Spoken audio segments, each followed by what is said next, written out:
So this is the poverty in the middle grades, and this is going to be something that you experience as a teacher that you are going to have to face no matter what school you go to, and it's something that is on the rise, is having a difference in wage gap among the students in the classroom. So some differences that you'll see from students who come from low socioeconomic backgrounds include health and nutrition, hope and growth mindset, and distress.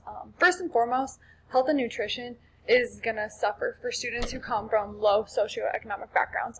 They are less likely to get the proper exercise they need, they're less likely to get the proper sleep that they need, and they're also less likely to get the proper nutrients they need.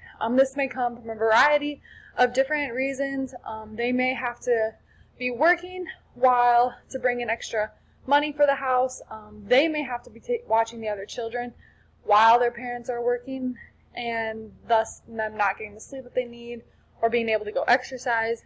And they may not get the proper nutrients they need just from lots of times the cheapest food is not always the healthiest food, and this can lead them to not getting the nutrients that they need as they're growing.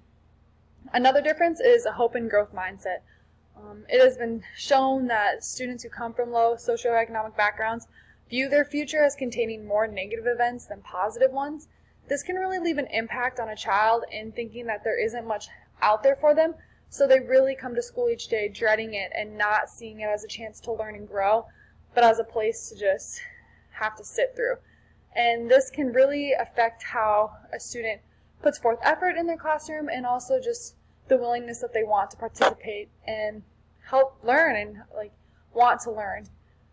Lastly, a difference that you will see from students who come from the low socioeconomic backgrounds includes distress. This affects their brain development, their academic success, and social competence. And distress can be anything from having to work that extra job to make ends meet, or having to move house to house, living with different people because they can't afford to stay in their one place. So they may have to live on the All of these distresses can cause challenges for the student in the classroom and for you as the teacher. However, there are many things that you can do as a teacher to help these students in your classroom. For health and nutrition, you can provide opportunities for movement. Get them up, get them doing activities where they're walking across the room or having to walk around the room. They also never withhold recess. This is a really critical time for students to just let out a lot of energy that they have and also get exercise that they need.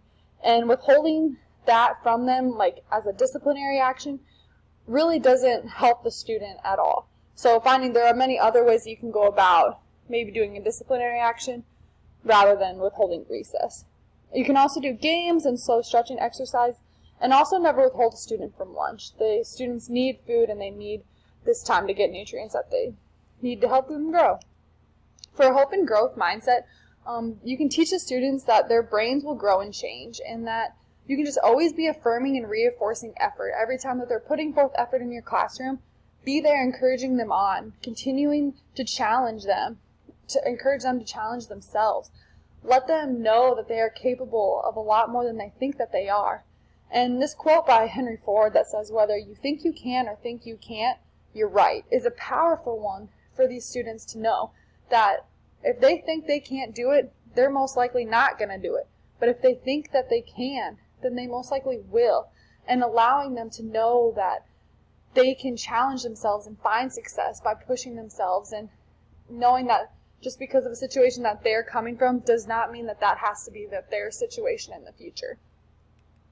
Lastly, for distress, build strong relationships with your students.